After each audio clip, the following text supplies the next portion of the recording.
Rádio Rio de Janeiro, a emissora da Fraternidade, passa a apresentar Luz na Penumbra, programa que leva ao seu coração a mensagem da doutrina espírita.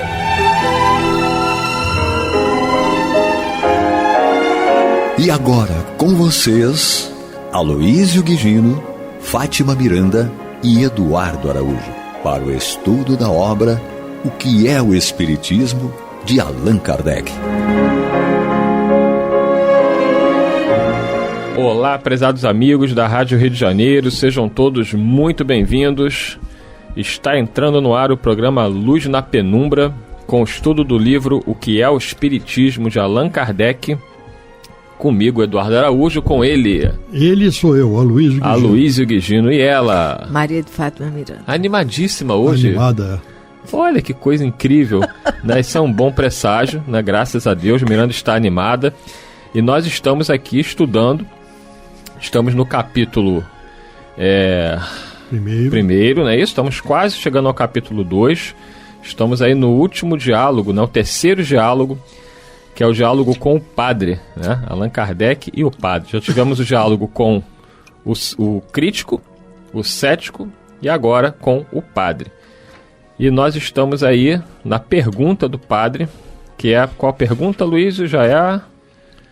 Se a igreja vendo levantar-se uma nova doutrina... Isso. Então vamos nós aqui. Então vamos à pergunta do padre, quando ele diz o seguinte: se a igreja, da qual ele representa, vendo levantar-se uma nova doutrina, cujos princípios em consciência julga dever condenar, podeis contestar-lhe o direito de discuti-los e combatê-los, premunindo os fiéis contra o que ela considera um erro? E a Miranda vai ler a resposta. Não vai ler a resposta? Meu Deus do céu. A rebelde.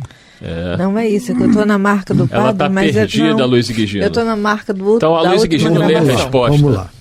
Aí, Allan Kardec, dentro do seu bom senso, diz o seguinte: de modo algum podemos contestar esse direito, que também reclamamos para nós outros. É um direito de todos, né? A favor ou não, mas cada um deve argumentar dentro daquilo que acredita. Se ela se houvesse encerrado nos limites da discussão, nada haveria de melhor. Lede, porém, a maioria dos discursos proferidos por seus membros e publicados em nome da religião, os sermões que têm sido pregados, e vereis neles a injúria e a calúnia transbordando por toda parte, e os princípios da doutrina sempre indigna e perversamente desfigurados. Do alto do... isso aí é uma coisa que é muito comum de nós encontrarmos, né? Quem argumenta sempre a seu favor. E se fosse apenas um argumento favorável à sua crença, tudo bem.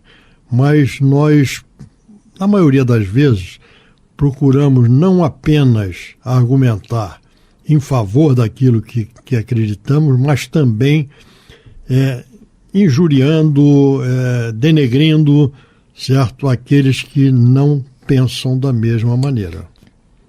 Isso aí é uma coisa muito comum, né, de nós encontrarmos. Então, esse foi o primeiro argumento que Kardec usa, né? Quer argumentar? Sim. Todos têm o direito de argumentar dentro daquilo que acreditam. Mas aí vem a pergunta: e é válido nós acusarmos, denegrirmos aqueles que não pensam como nós? Isso é algo para que a gente reflita a respeito, né? Já se achou?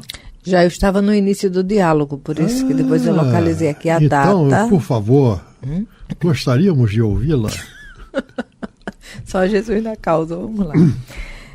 Do alto do púlpito, Não temos sido os espíritas qualificados de inimigos da sociedade e da ordem pública. Não temos sido anatematizados e rejeitados pela Igreja sob o pretexto de que é melhor ser incrédulo do que crer-se em Deus e na alma pelos ensinos do Espiritismo. Então ele já está pontuando, né? Já existe um preconceito. É um preconceito. Porque é aquela história, quando a gente argumenta, nós devemos utilizar argumentos válidos, né? Mas que tenham validade para todos, certo? E não nós negarmos ao outro qualquer possibilidade. Essa colocação nesse parágrafo aqui, é interessante a colocação de Kardec, porque o Espiritismo em nenhum momento é um dos pilares da doutrina do Espírito, a certeza da existência de Deus. Tá? Então, a negação de Deus não cabe ser atribuída ao Espiritismo. Certo? E a alma, com certeza também, que é aquilo que permanece, que é outro pilar da doutrina, que é a imortalidade da alma, certo? Nós vemos pelos ensinamentos do Espiritismo que ele versa todo o tempo sobre as questões morais para que nós possamos crescer diante dos olhos de Deus. Né? Então, são argumentos que são torcidos, distorcidos, para comprovar alguma coisa que é falsa. Não lamentam muitos, hoje, não se poder atear para os espíritos as fogueiras da Inquisição? Em certas localidades não têm sido assinalados a animadversão de seus concidadãos, a ponto de fazer que sejam nas ruas perseguidos e injuriados? Isso aí merece mais um comentáriozinho, né? Dentro da doutrina, nós temos várias chamadas que você pode combater fisicamente o autor, mas você não consegue combater a ideia. Sim. A ideia permanece. Certo? Porque a ideia é que, no final das contas, é onde está o valor.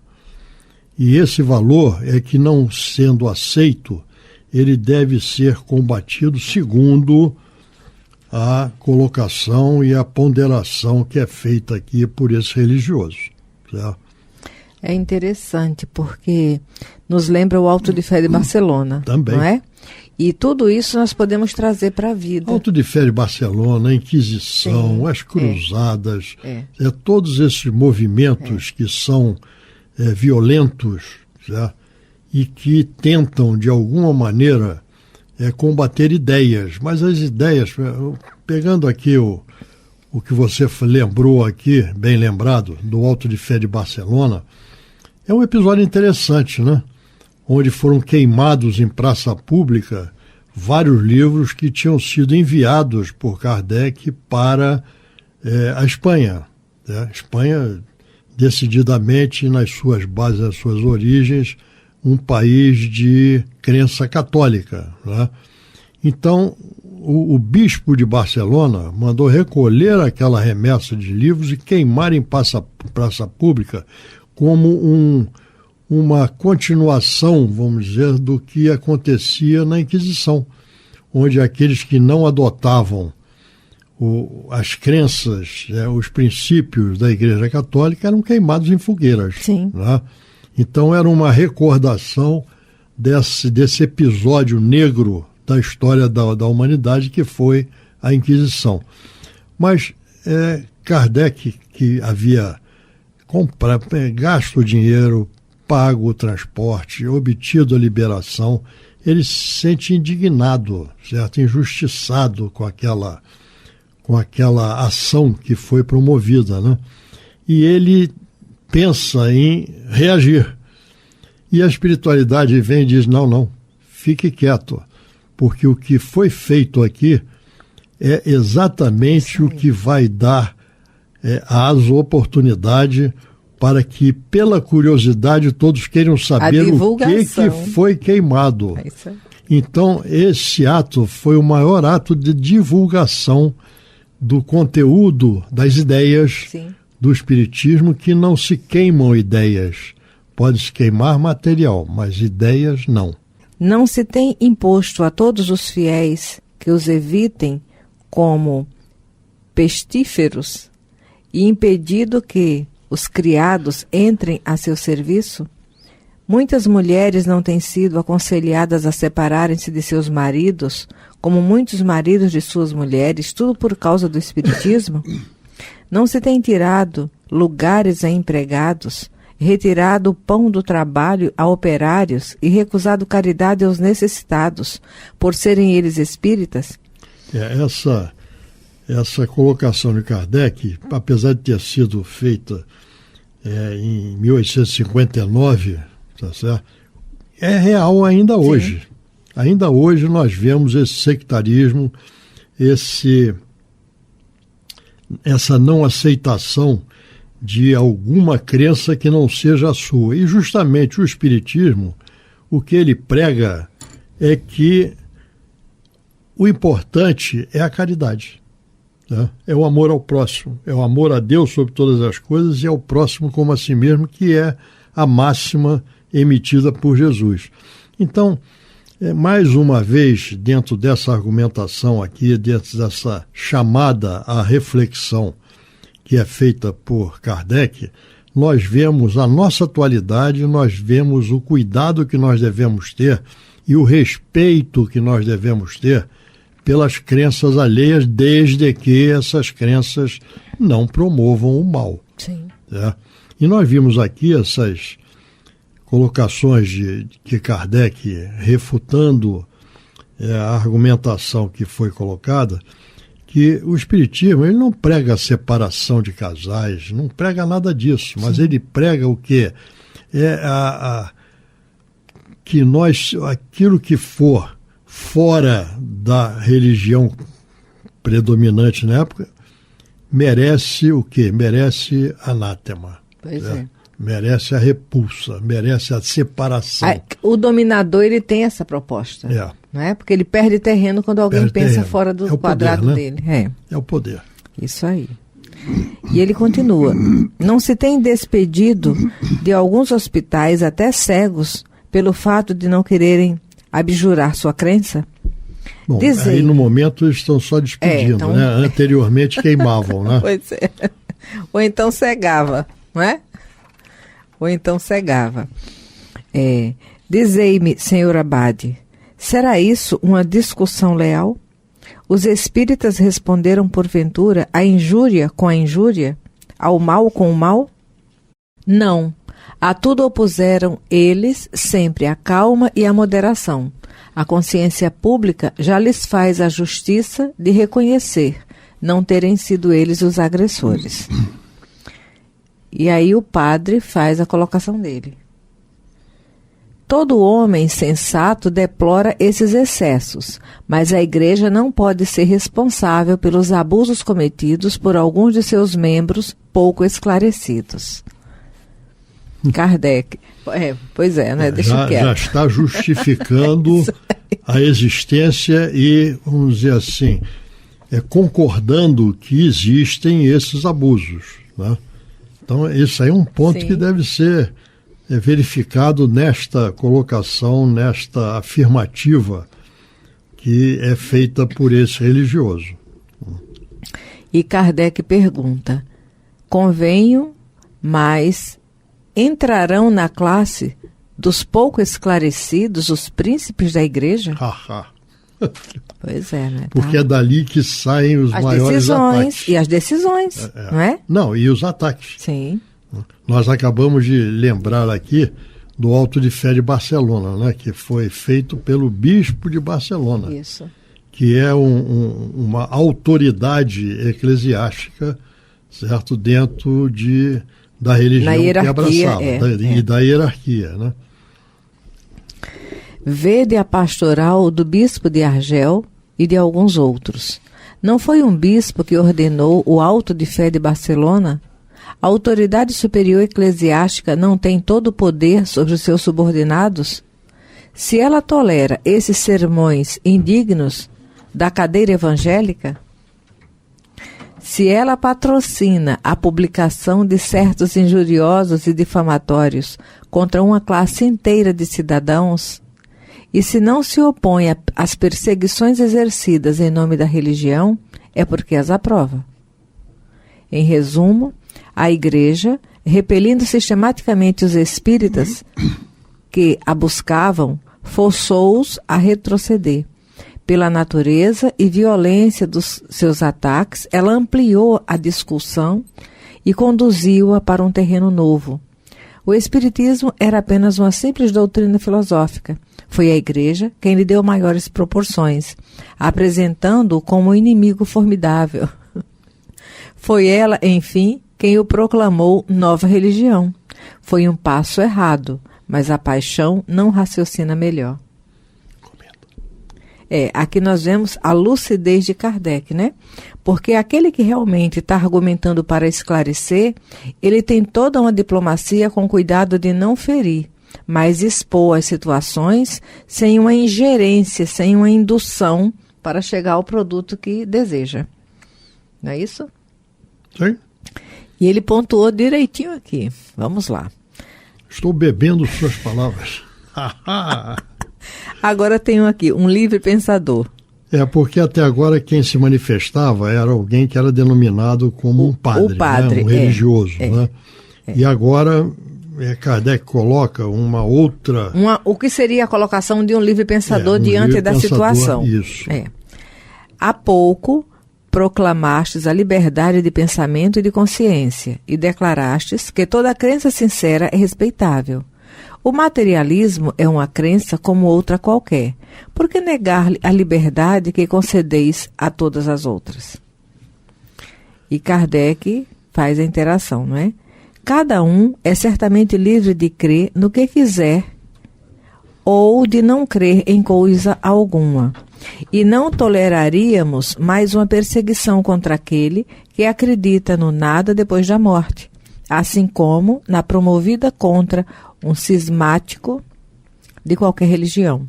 Esse ponto aqui é muito importante, né? Porque, na realidade, o surgimento, o momento em que surgiu a doutrina ditada pelos espíritos, foi um momento para combater justamente o materialismo. Nós vivíamos nessa época numa situação do iluminismo, né? Em que somente a matéria e a razão é que deveriam prevalecer. E o Espiritismo veio mostrar que existe a vida após a vida física e que nós devemos nos preparar aqui para ela. Então essa é uma questão que é muito interessante. E além do mais, essa questão que foi colocada aqui da liberdade de pensamento e de consciência e que toda crença sincera é respeitável, o Espiritismo concorda exatamente com isso. Toda crença que é sincera e respeitável e que visa o bem, ela deve ser respeitada, não adotada, lógico. Cada um irá adotar aquilo que a sua consciência aponta como o caminho correto, mas deve ser respeitada. Então é justamente sobre esse respeito que Kardec está aqui realçando, certo, nas suas respostas. É o respeito à crença do outro, desde que esta crença promova o bem e o amor ao próximo. Acho que essa, para mim, foi uma coisa que mais me chamou a atenção na doutrina espírita e a grandeza dela. Porque normalmente os religiosos têm por hábito acreditar que somente a sua religião é a verdadeira e é aquela que promove a salvação. Quando eu conheci a doutrina e que me foi apresentado o livro Evangelho segundo o Espiritismo, quando eu li o capítulo 15, que é Fora da Caridade Nossa Salvação, eu falei assim, encontrei o que eu estava procurando.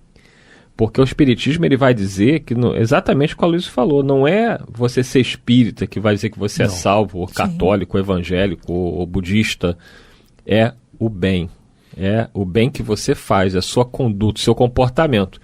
A ponto dos próprios espíritos dizerem que um ateu, né, pode ter algum ateu nos ouvindo aí agora e vai ficar surpreso com o que eu vou dizer, mas segundo o espiritismo, um ateu, ele pode estar muito melhor na vida espiritual do que qualquer um de nós aqui. Claro, Miranda é um caso à parte, né, na categoria dos espíritos puros em missão na Terra, mas tirando a Miranda, eu e a Aloísio, tal, você que está aí nos ouvindo, você que pode ser ateu, e eu particularmente eu conheço pessoas que se dizem ateístas, ou algumas, hoje em dia está na moda dizer que você é agnóstico, né?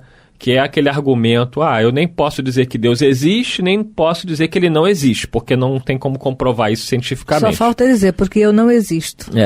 Mas tudo bem. Mas a pessoa traz essas ideias aí modernas, né? A influência materialista, às vezes a influência acadêmica é muito forte, sobretudo pessoas jovens que estão cursando universidade. Mas eu atendo particularmente 2 rapazes que se dizem agnósticos.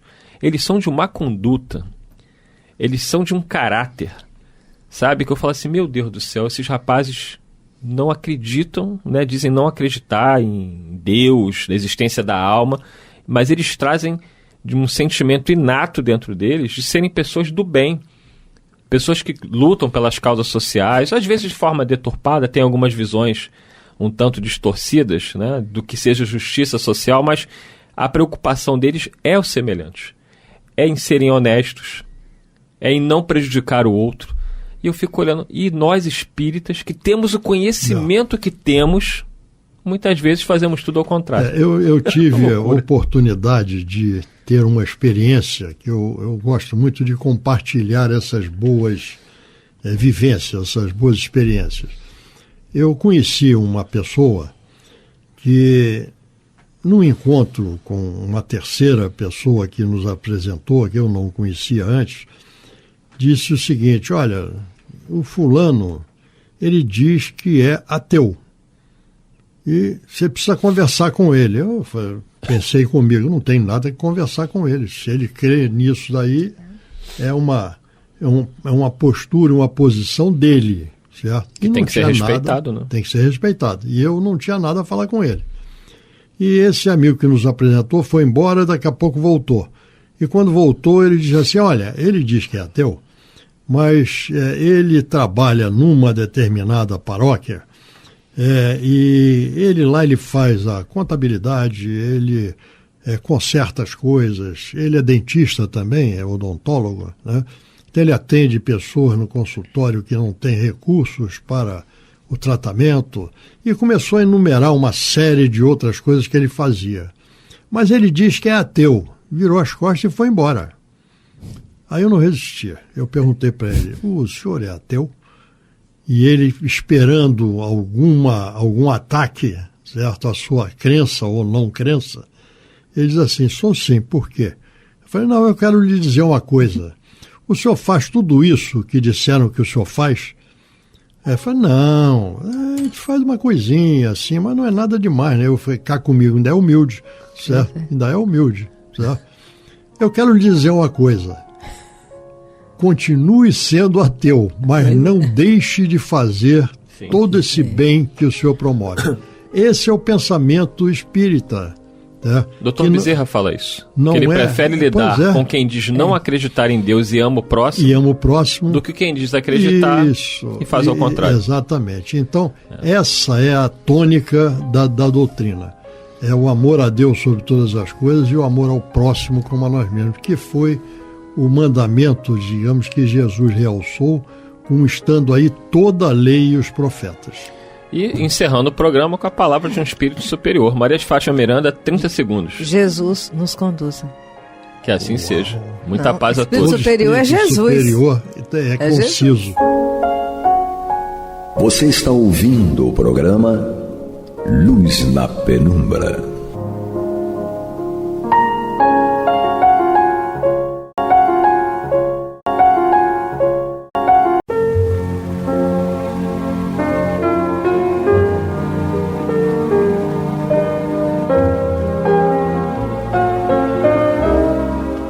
Rádio Rio de Janeiro está levando ao seu lar e ao seu coração a mensagem consoladora da doutrina espírita, através do programa Luz na Penumbra.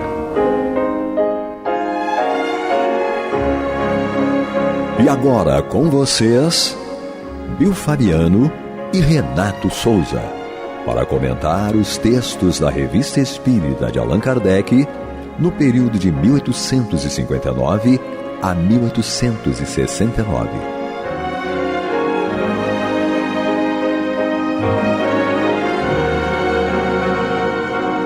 Olá, queridos irmãos e irmãs da Rádio Rio de Janeiro, a emissora da Fraternidade. Eu sou Bill Fabiano, estamos juntos mais uma vez. Eu e meu parceiro Renato Souza. Opa, estamos na área. Uma surpresa hoje, né, pro Renato? Assim. Estamos aqui, boa noite a todos. Aí, continuidade do estudo da Revista Espírita 1859, ainda no capítulo, um capítulo bem extenso, né, Renato? Muitas informações trazidas por Allan Kardec, do capítulo Sociedade Parisiense de Estudos Espíritas. Perfeito. Que foi o discurso de encerramento do ano social, 1858-1859.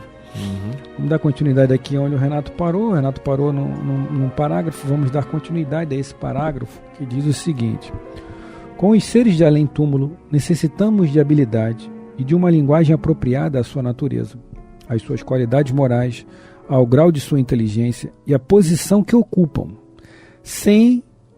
que ocupam ser com eles dominador ou submisso, conforme as circunstâncias, compassivo com os que sofrem, humilde e respeitoso com os superiores, firme com os maus e os voluntariosos, que só subjugam aqueles que os escutam complacentemente. É importante isso daqui, né? No programa passado, ou retrasado, nós trouxemos aqui uma situação que ocorreu na educação mediúnica lá do posto, né? E eu tive que, enfim, orientado pela espiritualidade, pedir à pessoa que se retirasse, porque estava trazendo tumulto, né, desorganizando.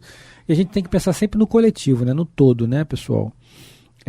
Como Kardec coloca aqui, compassivo com os que sofrem, humilde e respeitoso com os superiores, firme com os maus e com os voluntariosos, né? É a diferença. Não é ser rude e agressivo, é ser firme. Exato. Trazendo, até porque quem está à frente, como o Renato botou bem lá na hora, quem está à frente da responsabilidade de quem está à frente de um trabalho, nós temos, né, Renato, que dar a oportunidade da pessoa entender que ela está errando. Exato. Temos que entender isso.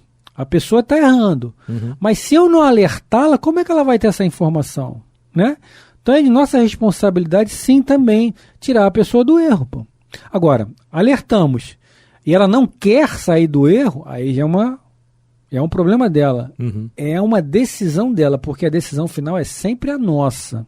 Né? Assim diz Viktor Frankl. A decisão final é sempre do indivíduo. Sim, perfeito. Sempre do indivíduo. Renato, você está errado. Você tem que ir por aí, não por ali. Mas eu quero ir que está tranquilo. Então, ok, Renato, é contigo. É livre-arbítrio. Né? Perfeito. Enfim, é preciso saber formular e encadear metodicamente as perguntas, para que sejam obtidas respostas mais explícitas, assimilando nas respostas as nuances que por muitas vezes constituem traços característicos e revelações importantes, que escapam ao observador superficial, inexperiente ou ocasional, né? Ou seja, determinados trabalhos também, né, Renato? Principalmente o de contato mais estreito ali com os espíritos, de doutrinação, por exemplo, é importante que sejam pessoas mais tarimbadas, né? Sim. Porque passíveis de enganação, de engodo, todos nós somos, desde o mais experiente até o iniciante da doutrina. E o próprio Livro dos Médiuns fala isso, né? Tanto mais douto quanto mais ignorantes estão passíveis de errar, ou de serem obsediados, está lá no capítulo 23 da obsessão. Então, para conduzir determinados tipos de trabalhos, é importante que seja um médium experiente, né? Principalmente um médium experiente que saiba escutar o espírito na comunicação. Perfeito. E tem aquele médium que é incorporado como um falador, né? O mentor, né? O doutrinador está incorporado num falador. Sim. Que só quer falar, e o espírito está ali para quê? Com certeza. É você que está se colocando como doente, né? O espírito está te recebendo como psicólogo. Uhum. Né? O doutrinador, o espírito, o médium que está ali orientando, é uma espécie de psicólogo também, né, Renato? O que o psicólogo faz? Deixa a pessoa falar, deixa o paciente falar o máximo possível para ele poder colher as informações que ele vai associando, ele fazendo os links, né? Sim. Bom, ele falou isso, falou aquilo, então qual vai ser a devolutiva? O que eu vou falar para ele? Bom, tem que me bater por inspiração, né? Vou falar isso, assim, assado. Para o espírito entender que está falando com uma pessoa comprometida e com uma pessoa que saiba ouvi-lo também, né, Renato? Também, não só falar, que até irrita às vezes o espírito comunicante. Sim, com certeza. Né? Muito cuidado, né? Exatamente. Então. A maneira de conversar com os espíritos é, pois, uma verdadeira arte que exige tato, conhecimento do terreno que pisamos, constituindo, a bem dizer, o espiritismo prático. Sabiamente dirigidas, as evocações podem ensinar grandes coisas. Oferecem um potente elemento de interesse, de moralidade e de convicção.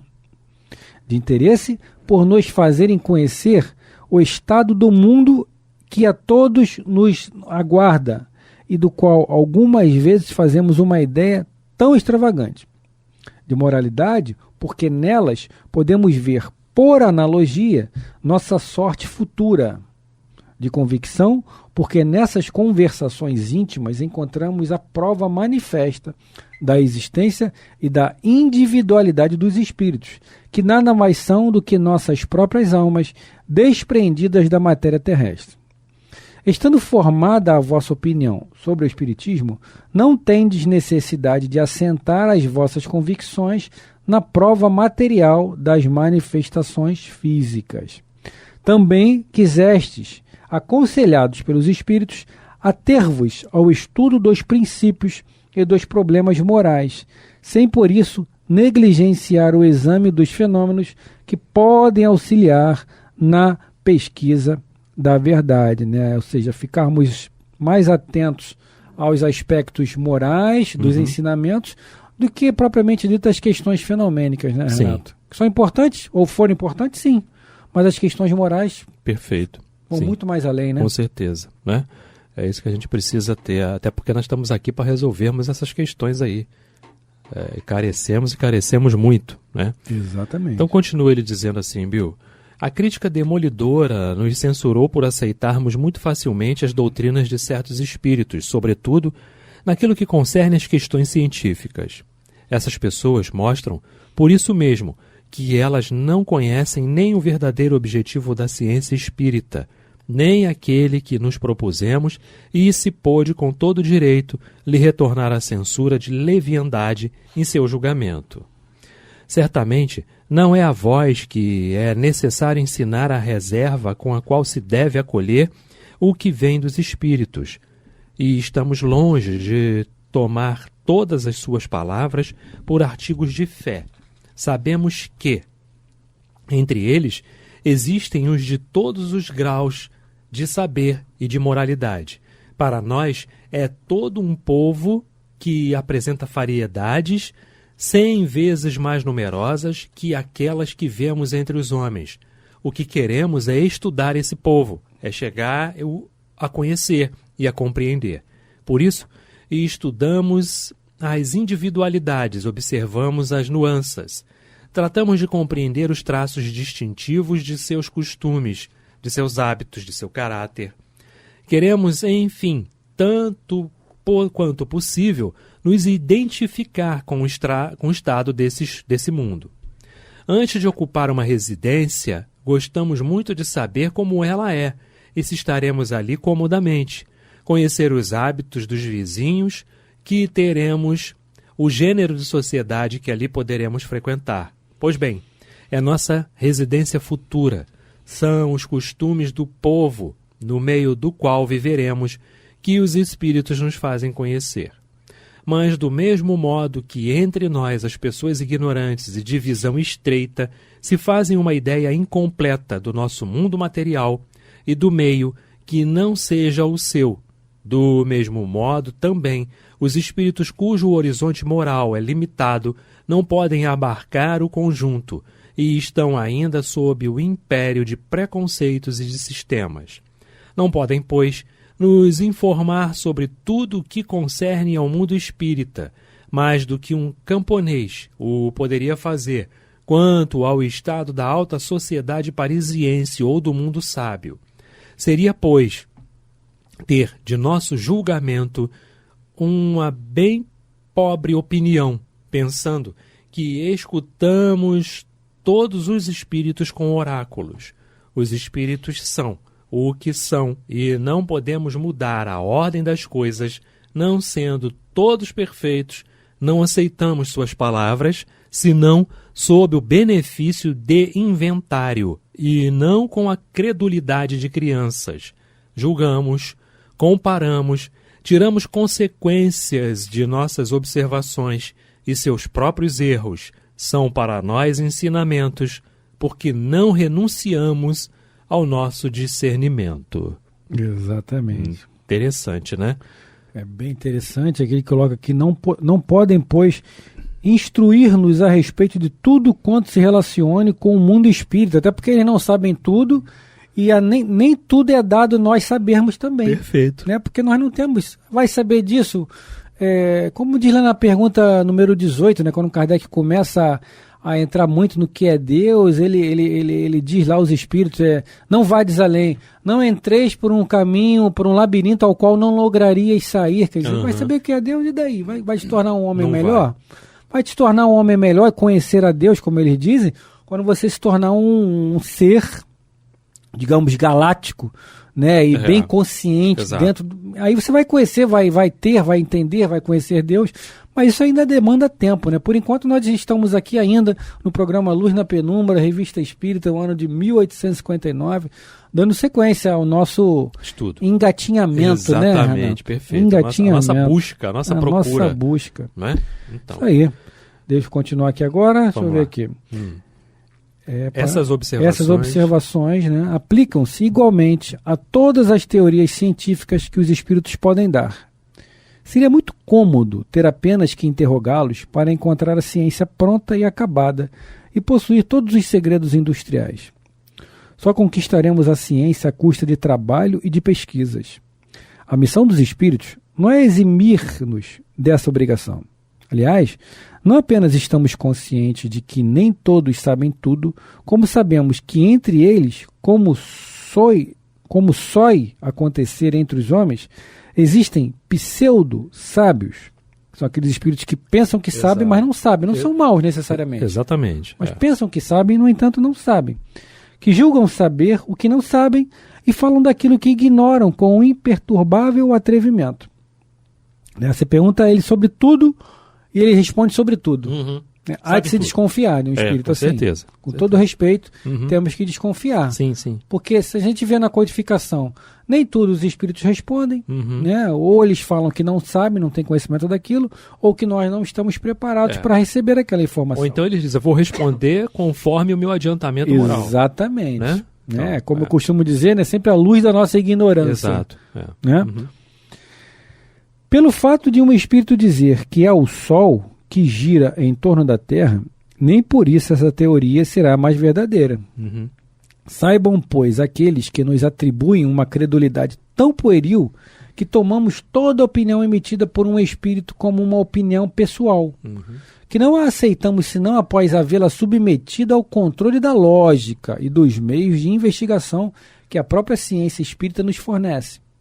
Meios que todos conheceis. Tal é, senhores, o fim que se propõe à sociedade. Certamente não me compete ensinar-lhes coisa alguma, embora me agrade recordá-lo aqui, a fim de que minhas palavras repercutam lá fora e ninguém se equivoque quanto ao seu verdadeiro sentido. De minha parte, sinto-me feliz por não ter sido senão que vos acompanhar neste caminho sério que eleva o espiritismo à categoria das ciências filosóficas. Vossos trabalhos já produziram frutos, mas os que produzirão mais tarde são incalculáveis, se, como não duvido, vos mantiverdes em condições propícias para atrair os espíritos bons ao vosso meio. né? A seriedade do trabalho é que vai dizer quais os espíritos que estarão entre nós. Exato. Né? Porque numa casa, seja ela espírita, seja de umbanda, quaisquer que sejam as bandas e as linhas, né? Evangélica, uma casa evangélica, ou protestante, ou católica, que também há espíritos ali, né? Todos os espíritos estão ali. Os espíritos não estão só na casa espírita, né, pessoal? Estão em todos os lugares. Mas dependendo da forma que se conduz aquele agrupamento de pessoas, ou de médios, ou de assistentes, enfim, é quem vai dizer quais os espíritos que estão ali. Se é uma casa séria, vamos colocar a nossa casa, né, como base, como, por exemplo, o Posto Espírita de Caridade Bezerra de Menezes, uma casa séria, trabalho de mais de 75 anos. Exato, né? 75. 75 anos. Dentro, óbvio, há erros ali por parte dos dirigentes, nós somos falíveis, né? O movimento espírita é falível. Como nós somos falíveis, o movimento também é, porque é comandado por nós. Exato. O movimento. Mas os espíritos vão ali e reajustam, né? Sim. Mas dentro das bases da moralidade do evangelho. Agora, se eu, por exemplo, o Renato e eu, vamos botar um precinho nesse passe aqui agora, Renato, vamos dar um passe, vamos cobrar aí R$5, pô. E a direção da casa permite, os espíritos bons não poderão continuar lá mais. Não e vão ficar tristes. Exatamente. Por a gente desconstruir uma obra de 75 anos. Mas vão se afastar. Perfeito. E os comprometidos se afastando, quem entram? Então, os não comprometidos, equivocados como nós. Exato. Né? Por isso essa importância, o comprometimento, né, Renato, do médium. Né? É o mínimo, né? Poxa, é o mínimo, com certeza, que a gente precisa fazer, né? Contribuir para a obra, né? Para a continuidade da obra, e não para que a obra se desfaça. Exatamente. Né? Continuar construindo a casa sobre a rocha. Sobre a rocha, mantê-la na rocha. Isso, né? Sem dúvida. Então ele continua, Bill. O concurso dos bons espíritos, é esse o parágrafo? É isso aí, pô. Tal é como efeito a condição sem a qual ninguém pode esperar a verdade. Ora, depende de nós obter esse concurso. A primeira de todas as condições para conciliar sua simpatia é o recolhimento e a pureza de intenções. Os espíritos sérios vão onde são chamados em sociedade ou com seriedade, com fé, fervor e confiança. Não gostam de servir para a experiência, nem se darem em espetáculo. Ao contrário, se comprazem em instruir aqueles que os interrogam sem segunda intenção. Os espíritos levianos, que zombam de tudo, vão por toda parte e, de preferência, onde encontram ocasião para mistificarem. Os maus são atraídos pelos maus pensamentos, e por maus pensamentos é preciso entender todos aqueles que não estejam conforme os princípios da caridade evangélica. Portanto, em toda reunião, quem carregue consigo sentimentos contrários a esses preceitos, conduz consigo espíritos desejosos de semearem a perturbação, a discórdia e a desafeição. Olha só, ele aqui, nossa, que parágrafo, né? Ele explica muito bem as características e de que forma eles vão comparecendo. Ele continua dizendo: a comunhão de pensamentos e sentimentos para o bem é, assim, uma coisa de primeira necessidade, e essa comunhão não pode encontrar-se num meio heterogêneo, onde teriam acesso às baixas paixões do orgulho, da inveja e do ciúme, paixões que sempre se traem pela malevolência e pela acrimônia da linguagem, por espesso que seja. Aliás, o véu com o qual se as procure cobrir é o ABC da ciência espírita. Se quisermos fechar aos maus espíritos as portas deste recinto fechado, lhes cerremos primeiro as portas de nossos corações e evitaremos tudo o que poderia lhes dar presa sobre nós. Se alguma vez a sociedade se tornar o joguete de espíritos enganadores, será porque foram por ali atraídos por quem? Por aqueles a quem encontrassem eco, porque não vão senão aonde sabem ser escutados. Se conhece o provérbio, dize-me com quem lidas, te direi as manhas que tens. E que se pode indagar assim com respeito aos nossos espíritos simpáticos. Dize-me o que pensas e dir-te-ei com quem lidas. Ora, os pensamentos se traduzem pelos atos. Portanto, se admitindo que a discórdia, o orgulho, a inveja e o ciúme não podem ser insuflados senão pelos maus espíritos, quem trouxesse aqui esses elementos de desunião suscitaria entraves, acusaria por isso mesmo a natureza de seus satélites ocultos e não poderíamos senão lamentar sua presença no seio da sociedade. Queira Deus que ela jamais seja assim. Eu o espero e com a assistência dos bons espíritos, se soubermos nos tornar favoráveis, a sociedade se consolidará, tanto pela consideração que saberá merecer, quanto pela utilidade de seus trabalhos. Se não tivéssemos em vista, senão experiências de curiosidade, a natureza das comunicações seria quase indiferente, porque não as tomaríamos senão por aquilo que seriam, mas como em nossos estudos não procuramos nem a nossa diversão, nem a do público, o que queremos são comunicações verdadeiras. Para isso nos será necessária a simpatia dos bons espíritos, e essa simpatia não é adquirida senão por aqueles que afastam o mal na sinceridade de sua alma. Dizer que os espíritos levianos jamais puderam se introduzir entre nós, favorecidos por algum ponto fraco, seria muita presunção e pretender a perfeição. Os próprios espíritos superiores o poderiam permitir para experimentar nossa perspicácia e nosso zelo na procura da verdade. Mas nosso julgamento deve nos manter em guarda com as armadilhas que podem nos ser estendidas e nos dá, em todos os casos, os meios para os evitar.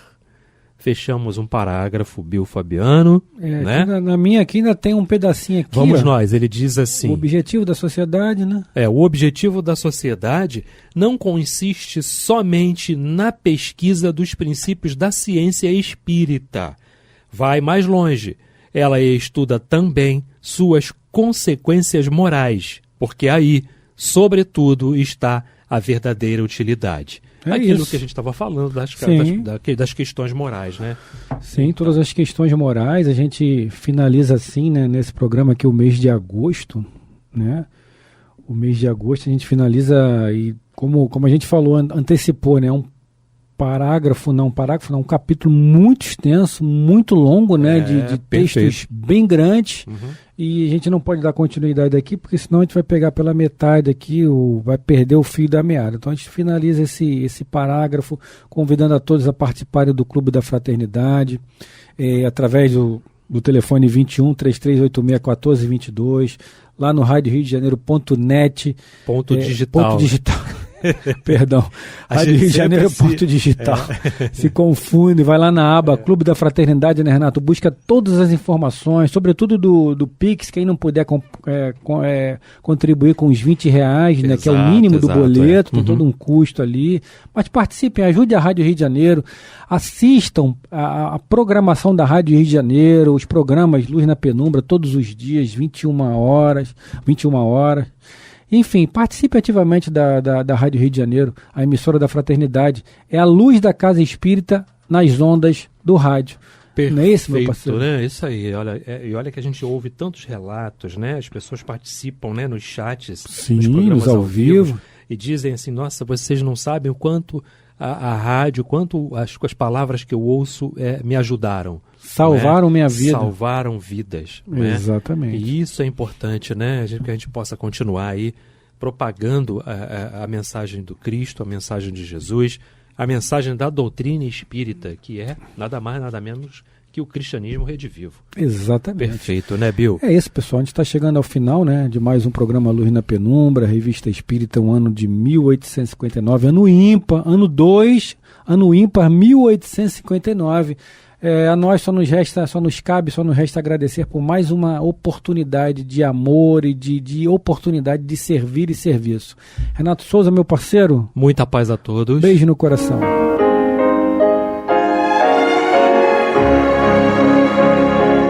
E vamos ouvir agora a prece de encerramento de nosso programa, na voz de Geraldo de Aquino.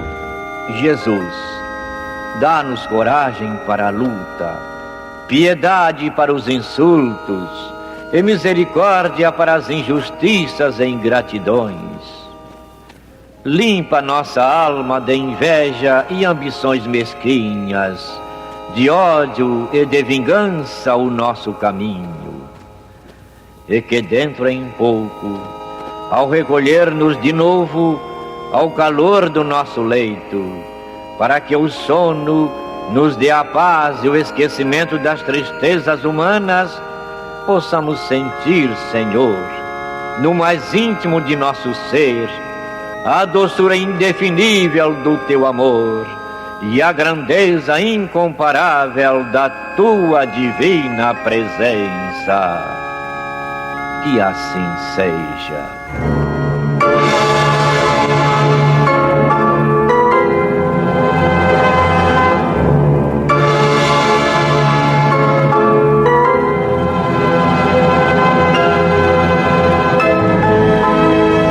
Acabamos de apresentar o programa Luz na Penumbra, que voltará a ser apresentado na próxima segunda-feira, às 21 horas, nesta emissora.